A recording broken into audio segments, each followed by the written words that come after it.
नमस्ते साथियों, कैसे हैं आप सब। हमारी कलकत्ता की यात्रा के दौरान हम सब आज जा रहे थे विक्टोरिया मेमोरियल की यात्रा पर। कोलकाता, जिसे हम महलों का शहर भी बोलते हैं, अगर कोई व्यक्ति कलकत्ता घूमने आता है तो उसका प्राइम अट्रैक्शन होता है विक्टोरिया मेमोरियल। विक्टोरिया मेमोरियल एक ऐसी जगह है जो आपको अंग्रेजों के ज़माने की याद दिलाती है। ये रानी विक्टोरिया की याद में बनाया गया था। अगर आप विक्टोरिया मेमोरियल आना चाहते हैं तो यहाँ पर आना बहुत आसान है। आप ओला, उबर या किसी भी प्राइवेट गाड़ी से आ सकते हैं। यदि आप सिटी बस से आना चाहें तो भी आ सकते हैं, और यदि आप मेट्रो से आना चाहें तो भी आ सकते हैं। मेट्रो का सबसे नज़दीकी स्टेशन मैदान नाम का है, तो यदि आप जहाँ रुके हुए हैं या जहाँ आप रहते हैं वहाँ से मेट्रो स्टेशन नज़दीक है तो आप वहाँ आइए। वहाँ से मैदान नाम के स्टेशन के लिए मेट्रो ले लीजिए। मैदान स्टेशन से उतरने के बाद आपको मुश्किल से 10 मिनट पैदल चलना पड़ेगा। उसके बाद जब आप विक्टोरिया मेमोरियल की तरफ बढ़ेंगे तो रास्ते में इतनी ग्रीनरी मिलेगी कि आपको लगेगा नहीं कि हम शहर के बीच में हैं, आपको लगेगा कि हम कहीं बाहर चल रहे हैं। बहुत ही आसानी से आप पहुंच सकते हैं। फुटपाथ बना हुआ है। ये जो रास्ता आप देख रहे हैं, ये रास्ता विक्टोरिया मेमोरियल जाता है। विक्टोरिया मेमोरियल के बाहर आपको पीने का पानी, chips, packet, Kurkure, toffee, biscuit, chocolate, cold drink, इन सब की दुकानें मिल जाएंगी। अपने साथ आप कुछ ले लीजिएगा, क्योंकि अंदर आप जाएंगे कम से कम 2-3 घंटे लगेंगे, तो एटलीस्ट पानी तो आपके पास होना चाहिए। ये विक्टोरिया मेमोरियल के बाहर का दृश्य आप देख रहे हैं। सामने विक्टोरिया मेमोरियल है। यदि आपको घुड़सवारी का शौक है तो मात्र कुछ ही पैसों में आप यहाँ पर घुड़सवारी भी कर सकते हैं। यहाँ पर बग्घी भी मिल जाएगी। यदि आप बग्घी में घूमना चाहें तो आप भी इनसे बार्गेनिंग करके बैठ सकते हैं। तो साथियों, जो सामने आप द्वार देख रहे हैं, ये विक्टोरिया मेमोरियल का प्रवेश द्वार है। यहाँ से ही आपको अंदर आना होगा। इसी प्रवेश द्वार के पास में आपको एंट्री टिकट लेना होगा। एंट्री टिकट की फीस है 30 रुपये प्रति व्यक्ति इंडियन के लिए, और विदेशियों के लिए ये 100 से 500 रुपये तक वेरी करता है अकॉर्डिंग टू सीजन। प्रवेश द्वार बिल्कुल गॉथिक शैली में बनाया गया है और इतना खूबसूरत आपको दिखेगा। जब आप इसके नज़दीक आएंगे तो एक बार रुककर इसको देखिएगा कि आखिरकार इसमें ऐसी क्या खास बात है जो इतना ये खूबसूरत लगता है। हम लोग अंदर आ गए। अंदर आने पर आपकी सुरक्षा जांच की जाएगी, आपके सामान की जांच की जाएगी, आपका टिकट देखा जाएगा, उसके बाद आपको एंट्री दे दी जाएगी। विक्टोरिया मेमोरियल बहुत ही सुंदर बना हुआ है और इसकी सुंदरता आप तभी महसूस कर पाएंगे जब आप यहाँ पर आएंगे। सफ़ेद संगमरमर का बना हुआ अंग्रेजों की याद दिलाता है। वैसे ही लाइटें, वैसे ही स्ट्रक्चर, आप मंत्रमुग्ध हो जाएंगे। ये जो सामने आप स्टैचू देख रहे हैं, रानी विक्टोरिया का है, जो कि अपने आसन पर बैठी हुई हैं। और नीचे ये जो आप स्कल्पचर देख रहे हैं, ये भी बहुत ही शानदार और नायाब तरीके से बनाया हुआ है। इन सबको एक बार बैठकर निहारिएगा ज़रूर, क्योंकि यही सब चीज़ें ऐसे स्थानों को खास बनाती हैं। यहाँ पर एक काफ़ी बड़ा सा तालाब भी बना हुआ है, जिसमें आपको तरह तरह के पक्षी तैरते हुए दिख जाएंगे। कोलकाता में स्थित संगमरमर वास्तुकला बेहतरीन नमूना और इंग्लैंड की महारानी विक्टोरिया को समर्पित ऐतिहासिक विक्टोरिया मेमोरियल हॉल को अस्तित्व में आए लगभग 100 साल हो गए हैं। देश में सबसे ज़्यादा पसंद किए जाने वाली विरासत इमारतों में से एक इस इमारत का उद्घाटन 28 दिसंबर 1921 को कलकत्ता में तत्कालीन प्रिंस ऑफ वेल्स ने भारत में अपने शाही दौरे के दौरान किया था। इमारत से संबंधित पुराने अभिलेखीय दस्तावेजों के अनुसार विख्यात उद्योगपति सर राजेंद्र नाथ मुखर्जी ने ठेकेदारों की तरफ से शाही अतिथि को एक रत्न जड़ित चाबी सौंपी थी, जिससे वेल्स के राजकुमार ने इसका दरवाजा खोला था। इस दौरान कई गणमान्य लोग मौजूद थे, जिनमें बंगाल के तत्कालीन गवर्नर लॉर्ड रोनाल्ड शॉय समेत अन्य लोग भी शामिल थे। इस इमारत के उद्घाटन के दौरान काफी धूमधाम और भव्यता रही थी, लेकिन मंगलवार को इसके शताब्दी वर्ष पूरे होने का दिन ऐसे ही बीत गया था। पुराने अभिलेख के अनुसार इस इमारत की आधारशिला तत्कालीन प्रिंस ऑफ वेल्स, जो कि बाद में राजा जॉर्ज पंचम के नाम से जाने गए, उन्होंने 4 जनवरी 1906 को रखी थी।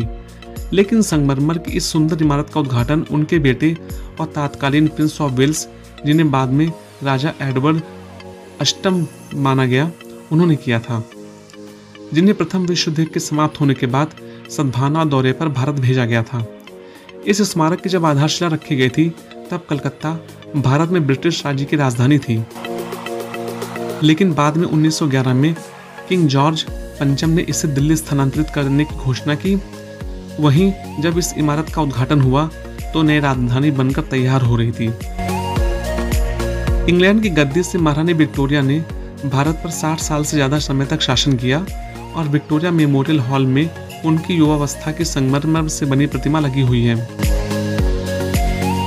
इस भवन के अंदर एक शानदार संग्रहालय भी है, जहां रानी के पियानो और स्टडी डेस्क के सहित 3000 से अधिक वस्तुएं प्रदर्शित की गई हैं। यह प्रतिदिन मंगलवार से रविवार तक प्रातः 10 बजे से लेकर शाम 4:30 बजे तक खुलता रहे और सोमवार को यह बंद रहता है।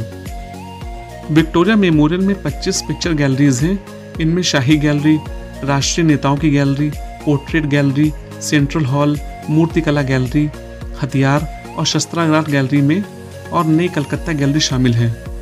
विक्टोरिया मेमोरियल में थॉमस डेनियल और उनके भतीजे विलियम डेनियल के कार्यों का सबसे बड़ा एकल संग्रह है। इसमें दुर्लभ और पुरातन पुस्तकों का संग्रह भी है, जैसे कि विलियम शेक्सपियर के कार्यों का सचित्र निरूपण, अलिफ लैला, उमर खयाम की रुबाइयत के साथ साथ नवाब वाजिद अली शाह के कथक नृत्य और ठुमरी संगीत के बारे में भी किताबें आपको यहाँ मिल जाएंगी। जब आप विक्टोरिया मेमोरियल देखने आएंगे तो आपको एक चीज़ तो महसूस होगी कि विक्टोरिया मेमोरियल कई मामलों में ताजमहल से मिलता जुलता है। दरअसल ताजमहल की तरह ही विक्टोरिया मेमोरियल भी राजस्थान के मकराना मार्बल से बनाया गया है। गुंबद और इसकी अन्य आर्किटेक्चरल डिज़ाइन ताज के डिज़ाइन से मिलती जुलती है। यह ब्रिटिश और मुगल वास्तुकला का एक अद्भुत मिश्रण है, जिसे इंडो सरसेनिक रिवाइल आर्किटेक्चर के रूप में जाना जाता है। जब ये बनाया गया तब इसकी लागत करीबन 1 करोड़ 5 लाख रुपए की आई थी। आज जहां विक्टोरिया मेमोरियल स्थित है, वहां पर स्मारक बनने से पहले प्रेसिडेंसी जेल थी, जिसमें ब्रिटिश राज के राजनीतिक कैदियों को रखा जाता था। प्रेसिडेंसी जेल में बंद कुछ सबसे प्रसिद्ध कैदियों में से श्री अरविंदो, जो एक दार्शनिक थे, और सुभाष चंद्र बोस भी थे। उनके नाम पर कोलकाता एयरपोर्ट का नाम रखा गया था। बाद में निर्माण के लिए योजनाएं बनने के बाद इस जेल को अलीपुर में शिफ्ट कर दिया गया। 1901 में महारानी विक्टोरिया की मृत्यु के बाद उनके सम्मान में विक्टोरिया मेमोरियल का निर्माण किया गया था। ब्रिटिश राज्य के समय में कोलकाता भारत की राजधानी थी और महारानी विक्टोरिया वह महारानी थी जिन्होंने उप भारतीय महाद्वीप पर शासन करने वाले ब्रिटिश क्राउन को पहना था। 1901 में जब इनकी मृत्यु हुई तब लॉर्ड कर्जन द्वारा कोलकाता में एक आपात बैठक बुलाई गई। उस समय वह भारत के वायसराय थे। उन्होंने यह सुझाव दिया कि उनकी स्मृति में एक विशाल गार्डन के साथ एक म्यूजियम बनाना चाहिए। वह चाहते थे कि वह इतना भव्य हो कि आने वाले वर्षों में कोलकाता आने वाले सभी पर्यटक अपनी आंखों से इस अतीत को पुनर्जीवित होते हुए जरूर देखें और उसे याद करें। इसके बाद ही विक्टोरिया मेमोरियल का निर्माण किया गया था। हालांकि बैठक 1901 में हुई थी, लेकिन मेमोरियल की पहली आधारशिला किंग जॉर्ज पंचम ने 1906 में रखी थी। उस समय वह वेल्स के राजकुमार थे और 1910 में उनके पिता एडवर्ड सप्तम की मृत्यु होने तक वे सम्राट नहीं बने थे। 1911 में जब वे सम्राट थे तब उन्होंने भारत की राजधानी को कोलकाता से दिल्ली में बदल दिया था। हालांकि 1901 में महारानी विक्टोरिया की मृत्यु हो गई थी और 1906 में आधारशिला रखी गई थी, लेकिन मेमोरियल को आधिकारिक तौर पर 1921 में उनकी मृत्यु के 20 साल के बाद जनता के लिए औपचारिक रूप से खोल दिया गया था। निर्माण आधिकारिक तौर पर 1910 में शुरू हुआ था, इसलिए इसे बनने में 11 साल लगे। भवन का निर्माण कोलकाता के मार्टन एंड कंपनी ने पूरा किया। अब बात करें यहाँ के खूबसूरत बगीचे के बारे में। विक्टोरिया मेमोरियल के बगीचे का विस्तार लगभग 64 एकड़ का है। इसका रख रखाव 21 बागवानों की एक टीम द्वारा किया जाता है। बगीचे को डेविड पेन के द्वारा डिजाइन किया गया था। इमारत के चारों ओर पक्की चौकी है और Warren Hastings, Lord Cornwallis, Robert Clive, Arthur Wellesley और लॉर्ड डलहौजी के स्मारक प्रतिमाएं हैं। इनके साथ बगीचे में भारत के governor general Lord William Bentinck, Ripon और राजेंद्र नाथ मुखर्जी की मूर्तियां भी आपको मिल जाएंगी। तो साथियों, आशा करता हूँ कि आपको वीडियो पसंद आया होगा। यदि वीडियो आपको पसंद आता है तो चैनल को सब्सक्राइब, वीडियो को लाइक और शेयर जरूर कीजिएगा, क्योंकि आपकी एक लाइक से, आपके शेयर से हमें काफ़ी मोटिवेशन मिलता है, जिससे हम तरह तरह के वीडियो और नए नए वीडियो आप तक लाने के लिए प्रेरित होते हैं। तो साथियों, मिलते हैं अगले किसी वीडियो में। तब तक के लिए अपने साथी अनुपम अग्रवाल को इजाज़त दीजिए। नमस्कार। जय माता की।